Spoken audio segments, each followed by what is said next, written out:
Hello everyone, hope you're doing well. I am going to explain this question in this video. Question says that what happened when Mendel crossed two traits of a character, say tallness and dwarfness, in pea plant? And the options are option A, both the traits appeared in equal numbers in F1. Option B, the offspring showed a blend of the two traits. Option C, only the dominant trait appeared in F1. And option D, only the recessive trait appeared in F1. Question कह रहा है कि जब Mendel ने cross किए थे दो trades को, मतलब एक कैरेक्टर है उस कैरेक्टर को दो ट्रेड्स को लिए थे, ठीक है।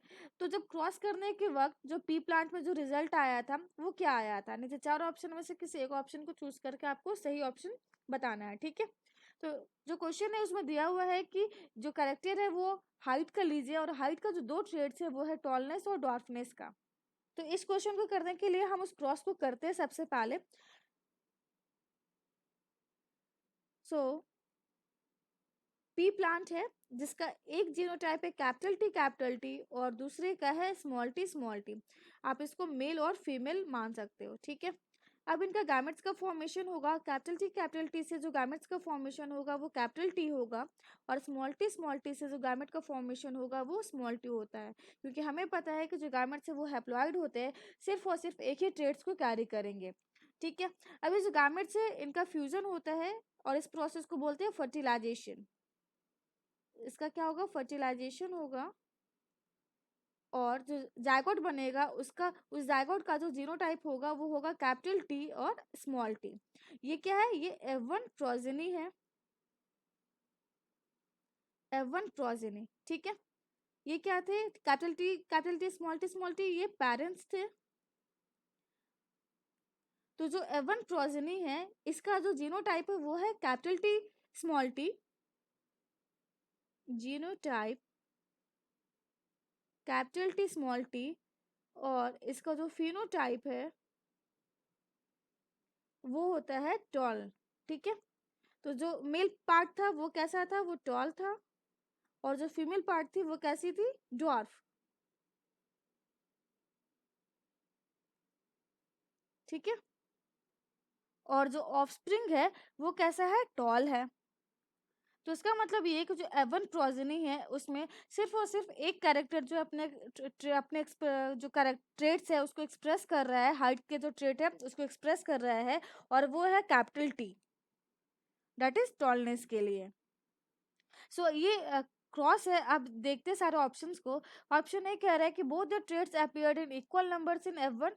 तो ये जो स्टेटमेंट है वो गलत है, क्योंकि जो दोनों ट्रेड्स है उनमें से कोई भी ट्रेड्स जो स्मॉल टी से रिलेटेड, यानी कि जो डॉर्फ करेक्टर है वो अपेयर नहीं हो रहा है, सिर्फ और सिर्फ टॉल करेक्टर्स अपेयर हो रहा है। तो जो स्टेटमेंट ए है वो गलत है, क्योंकि वो कह रहा है कि दोनों ट्रेड्स अपेयर्ड हो रहे हैं, ठीक है। और now option B, the offspring showed a blend of the two traits. Option B कह रहा है कि जो ऑफस्प्रिंग है वो दोनों ट्रेड्स का ब्लेंडिंग शो करेगा। इसका मतलब ये कि यदि जो फादर है वो टॉल है और जो मदर है वो डॉर्फ है, तो जो प्रोजनी होगा वो उन दोनों के बीच में होगा। तो ऐसा नहीं है, जो प्रोजनी है वो टॉल है, उनमें ब्लेंडिंग नहीं हो रहा कैरेक्टर का, ओके।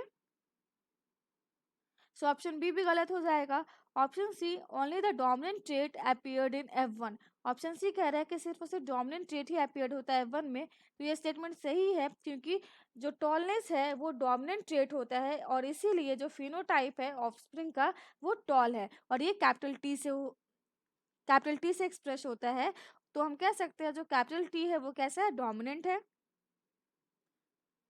तो फिनोटाइप टॉल क्यों आ रहा है, बिकॉज टी इज डोमिनेंट, ठीक है। So option C is correct. Now option D, only the recessive trait appeared in F1। तो ये ऑप्शन गलत है, क्योंकि रेसेसिव ट्रेट जो है वो अपीयर नहीं हो रहा, डोमिनेंट ट्रेट अपीयर होता है, okay. So according to according to Mendel, the first generation the first generation results into expression of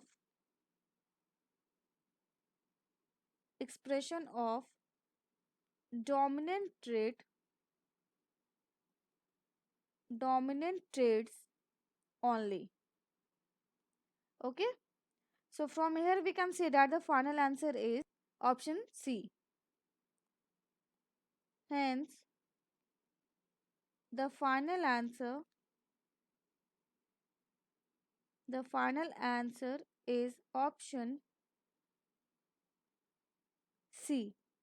Option C, only the dominant trait appeared in F1. Okay, so I hope you have understood the explanation very well. Thank you.